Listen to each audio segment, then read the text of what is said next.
Go live, finna go live. We live. You already know what it is. Let's get the intro though. Three, two, one.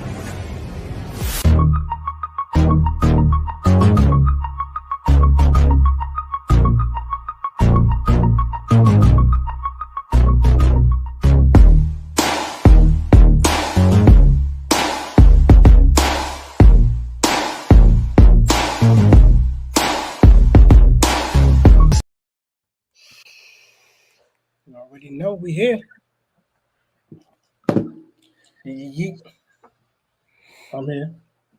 Kenzo the Great's here. You already know. Is We're just gonna go. You know what I'm saying? Y'all catch up when y'all catch up. So, it's not breaking news anymore, but we did get the interview today on Stephen A's World. Triple H retired, obviously due to health reasons. First off, glad you're healthy. Glad you're still here, because obviously from the interview, he was almost out of here too. So yeah.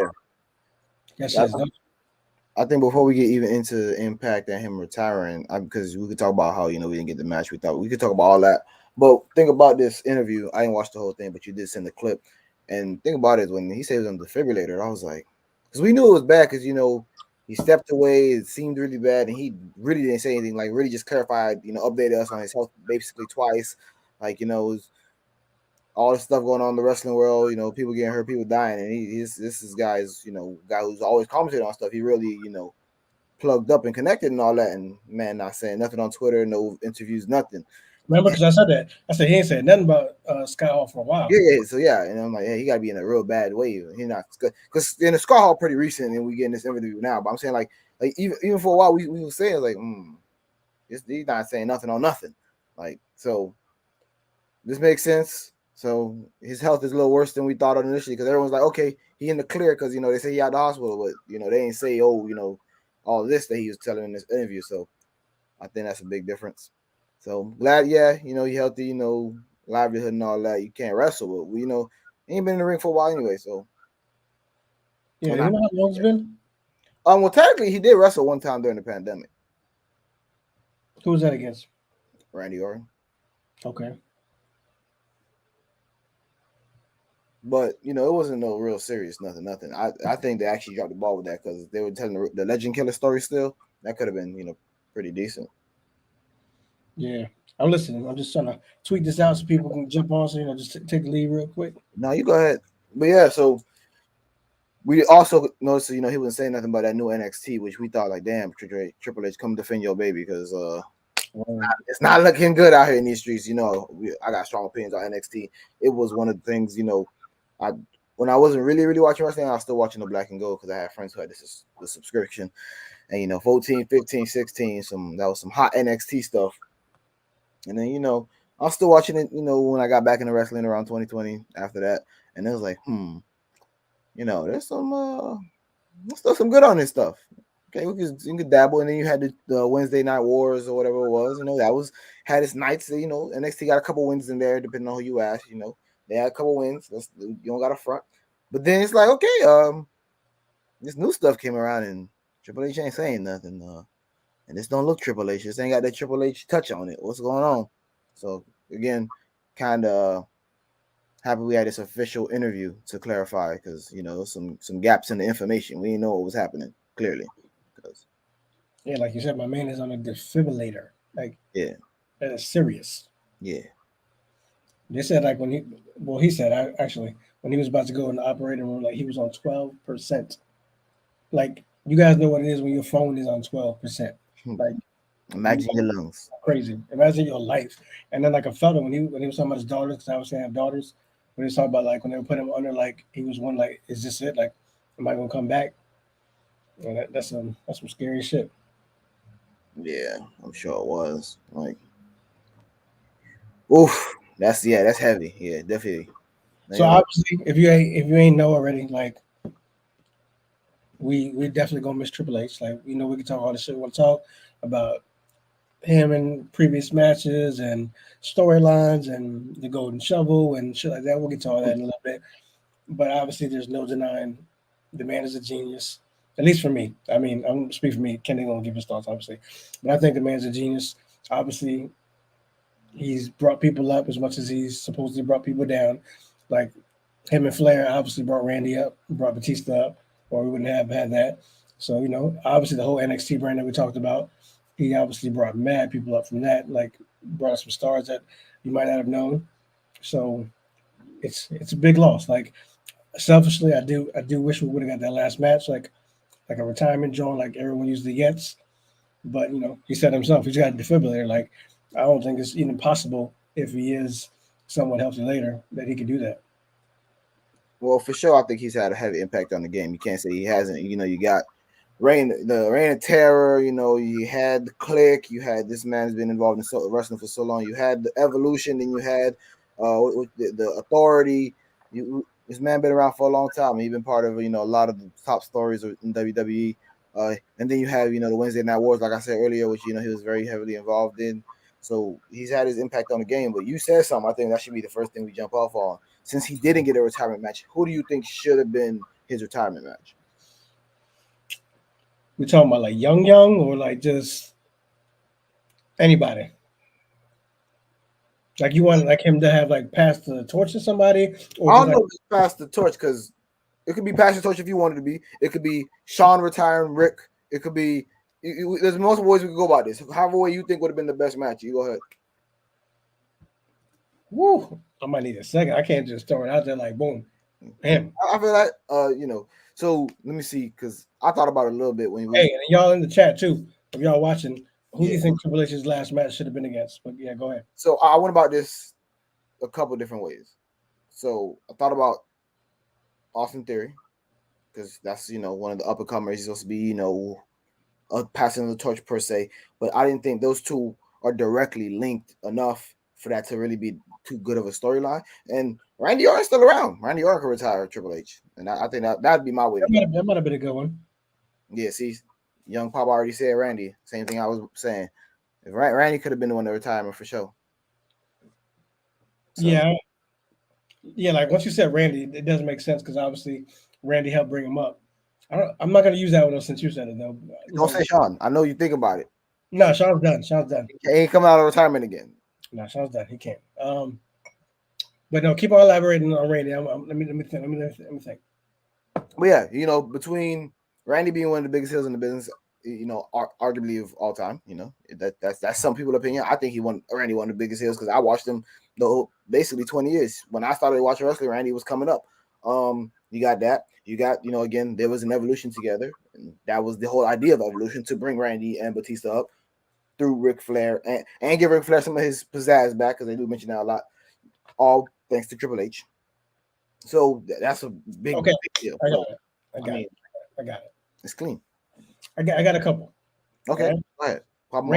Randy definitely makes sense. I'm just not going to use it because you said it. My bad, because my Call of Duty video just finished it. Popping up my screen. I got to edit that later. But anywho, we got the gaming channel. So y'all want to go to the gaming channel, Call of Duty, WW2K, all this shit is on there. Go check it out. But like I said, Randy's probably number one because that makes the most sense. Like you said, the evolution, he's still in the game. Obviously, Triple H tried to retire Undertaker, Shawn retired Ric Flair, like you said. So it makes sense for the people in the same era to kind of try to throw him out. Yeah. I'm going to give you two. One, I'm going to be selfish. I'm going to say my man Roman. Roman, because obviously he's killed all the legends so far. Okay. Like, he's got Edge out of there. He's got Daniel Bryan out of there. He's got Goldberg out of there. So to me, it makes sense. Like, if you want to just stack more bodies, like, get him out of there. And plus, if we're being honest, that match with him and Triple H wasn't that great. You know what I mean? I don't know what it was, but maybe he wasn't ready yet, or maybe Triple H wasn't folding, like making him earn it, but that match wasn't amazing. So we could do a do-over with this version of Roman, kill it. That's one. You might feel this one better. AJ Styles. Because the story would be AJ always wanted Shawn. Right. But he couldn't get him. Yeah. So then he would be like, all right, well, I couldn't get your mans, but I get you out of here. And boom, there you go. There's a whole story right there. And then you got the same thing where AJ done retired, Undertaker night. That makes sense too. Make him a little legend killer in his own right. Oh, you know what I just thought of? Because I don't know where this came. But on a little cross promotion tip, I wouldn't be. It would be crazy if Cody was to retire Triple H. And that would be fine, but I still think it's a work. Oh, I'm telling you, it's a work. I know it is.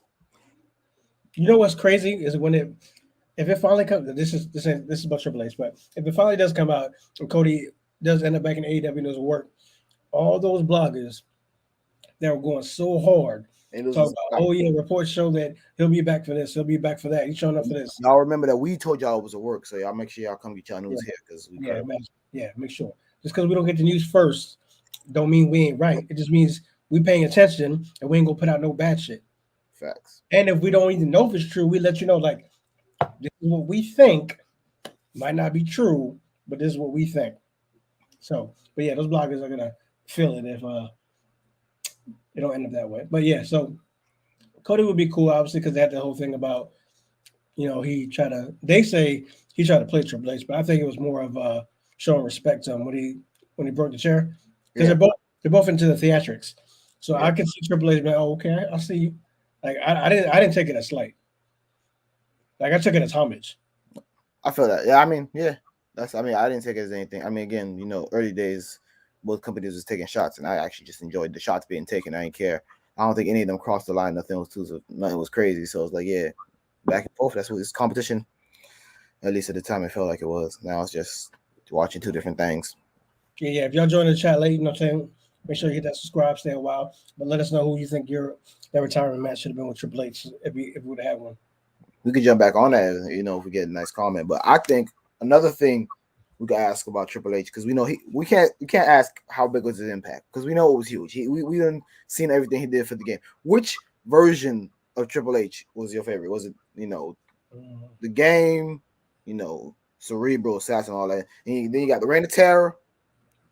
You got Hunter Hearst Helmsley, the blue blood. Was it like the Power Trip or some of that? Yeah, the Power Trip. That was a 2-man Power Trip. Who was that? Stone Cold and Triple H. Yeah, there you go. You got that version. You got, First DX, second DX. exactly. I'm gonna go with second DX. Really? Obviously, because obviously the Cerebral Assassin and the game, those are probably more impactful. Obviously, because he did more and he was like more evolved and stuff. But the second DX because you had the first DX and it was notably Sean's. Sean had to go for whatever reason. I forgot what it was. So Triple H was left. Back injury. Okay, there you go. So Triple H was left. You know how hard it is to remix somebody's shit and to make it better? Because in my opinion, I'm a HBK stan. Triple H's version was way better than Sean's. Yeah, I rank them second version, third version, first version. Third version being when Sean came back. Oh, okay. Yeah. Okay. Yeah. So yeah, because my man had Road Dogg, Billy Gunn, X Pac, and China was there too, right? Yeah. That like it went super sky high. Yeah. So like you could obviously give credit to Sean because the blueprint was established, but you could have also heard, he's just copying his shit like that ain't nothing, like doing the same thing. Yeah, but he made it was that much better. Yeah, I feel you. Yeah. What was your version? I think my favorite version would be the Reign of Terror. Him and Stephanie, just because the feud with The Rock, he had Chris Jericho coming in. It was those. I think if you had to go for a singular feud, I could probably find better versions that had like those really good feuds because Triple H got a couple of those, and we could talk about that. But as far as like multiple really good in that, and then that one that hit that, then I think the Reign of Terror because it was just so long and it was just so annoying, and he was a perfect heel. All these baby faces coming up, I think it was perfect timing, and that's right around the time, that's right after that second DX because he left all them go. You're like, nah, I got my lady now, and it was crazy. He really had people every week just hating this man. He's starting Raw every week. He's talking real slow. He's like, oh my god, when is this part over? I'm gonna turn on Raw later, but you're not really gonna do that. You're gonna put on Raw because it's Raw. So I think that was my favorite version. If you can, which obviously probably be hard, especially on the spot. Who do you think his favorite? Well, who do you think his best opponent was that he had the best matches with? Best matches? I don't, because now that I'm older in the way I've like I could understand that while The Rock was really theatrical, the wrestling was probably wasn't the best in the world. But those feuds because of all the back and forth with the promos, especially at that time, it's like I don't care what they do in the ring because I know it's gonna have a crazy finish, but I know the back and forth gonna make it worth it. But as far as like going in the ring, I think Triple H and Mick Foley had some underrated matches. They did. As far as dancing partners go, so that'd probably be my vote.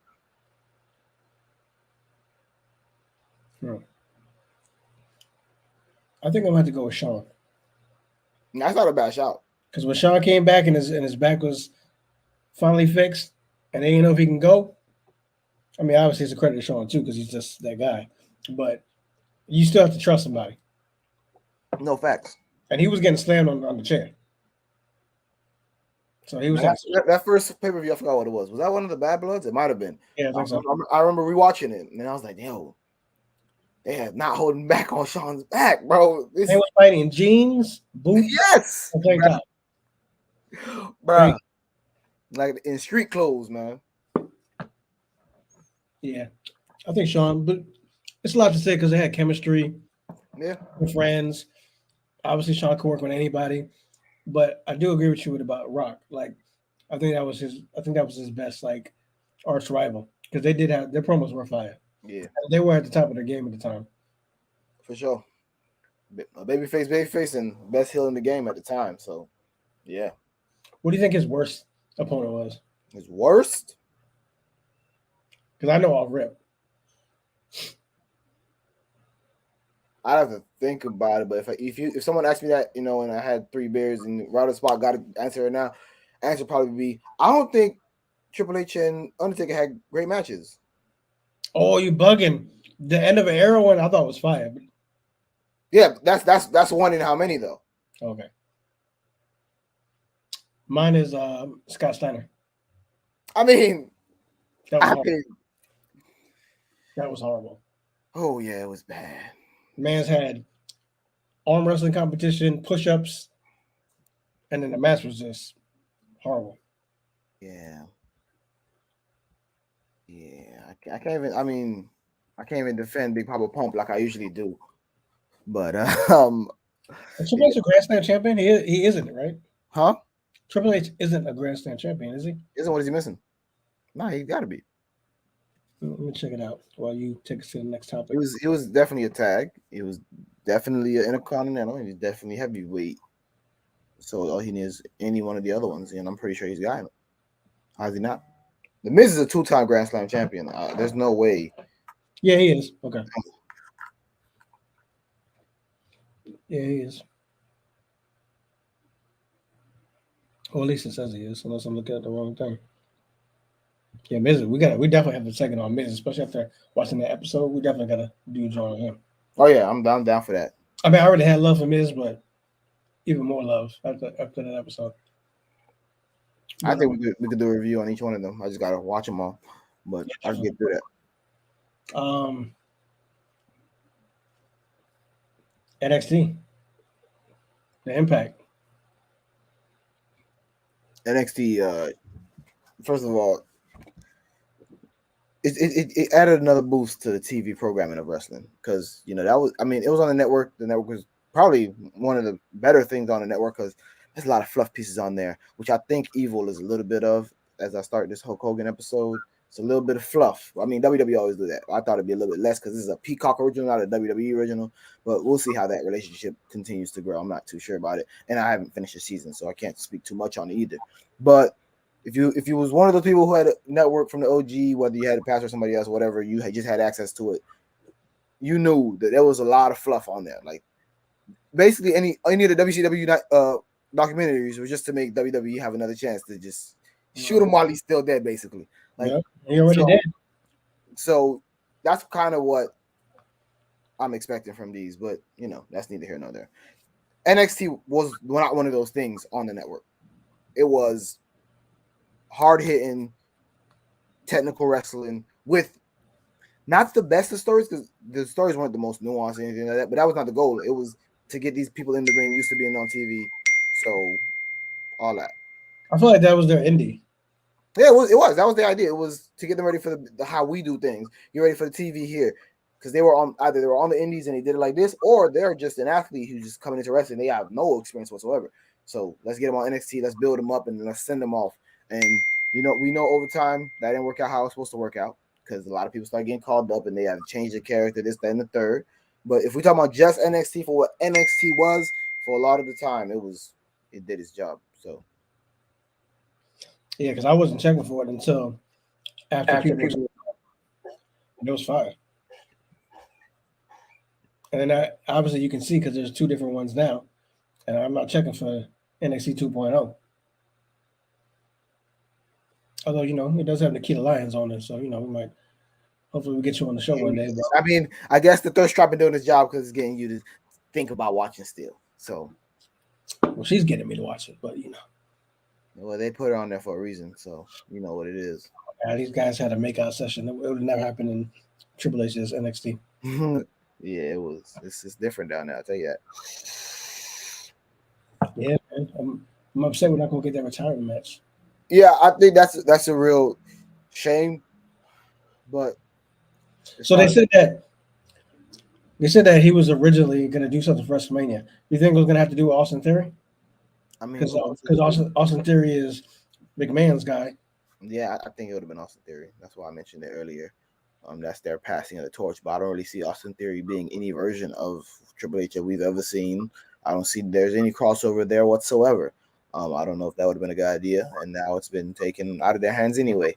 One thing I was about to say was if we didn't get the retirement match, but we can see his impact in a lot of different other ways. Because I mean, he got a nice catalog of matches and feuds you can watch. The different ways.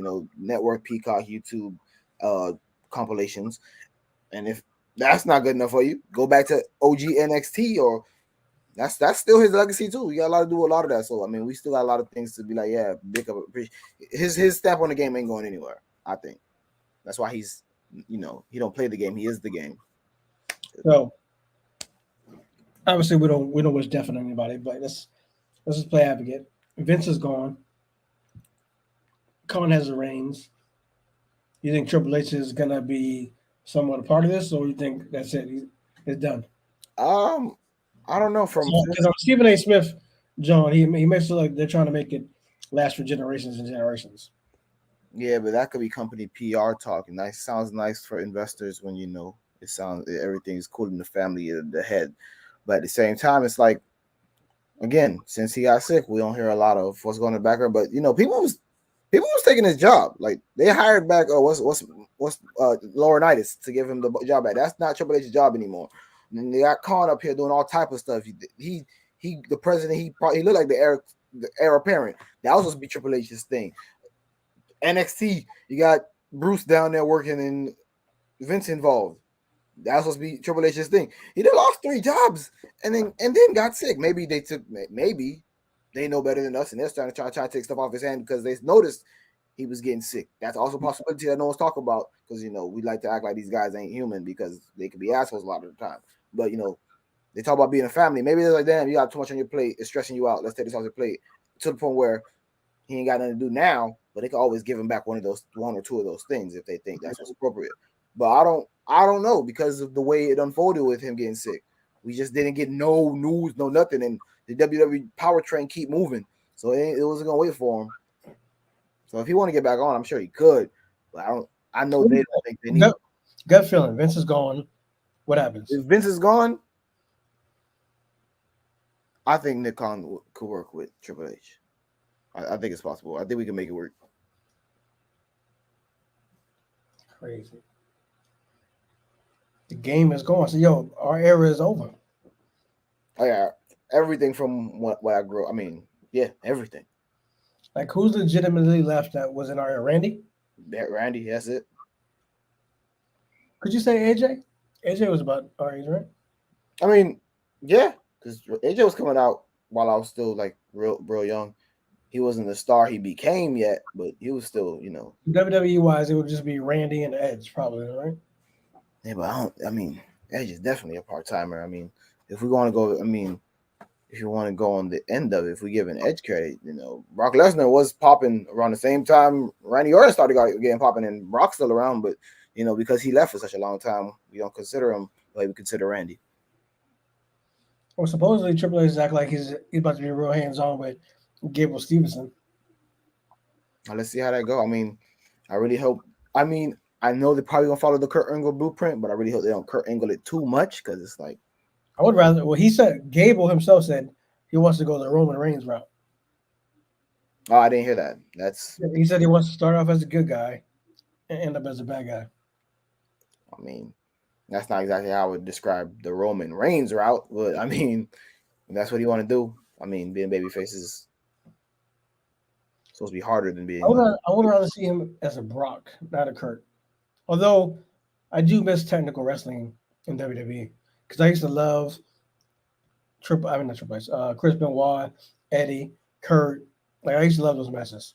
Especially when they were going against each other, and then a lot of times Dean Malenko, and then a lot of times when they were not wrestling each other, they were wrestling someone who obviously wasn't the same skill as them. It's like, oh, this looks so cool too, because it's like, oh, look at all this stuff they're getting out of this person.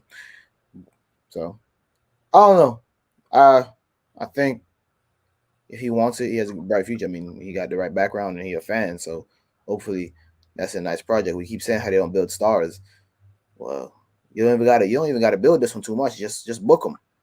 Oh, but you can't fuck it up.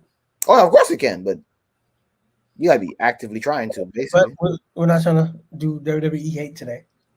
Trying to praise Triple H. We got anything left to discuss about Triple H?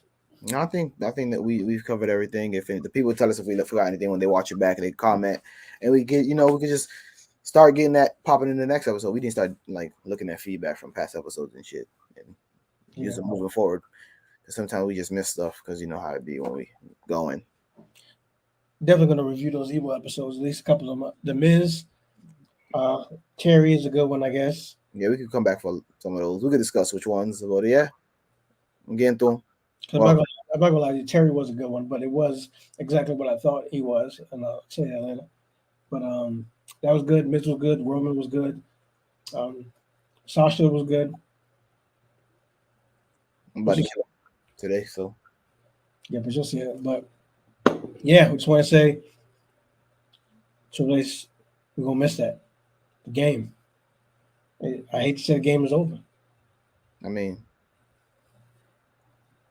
hey, at least we got to analyze. He's still here.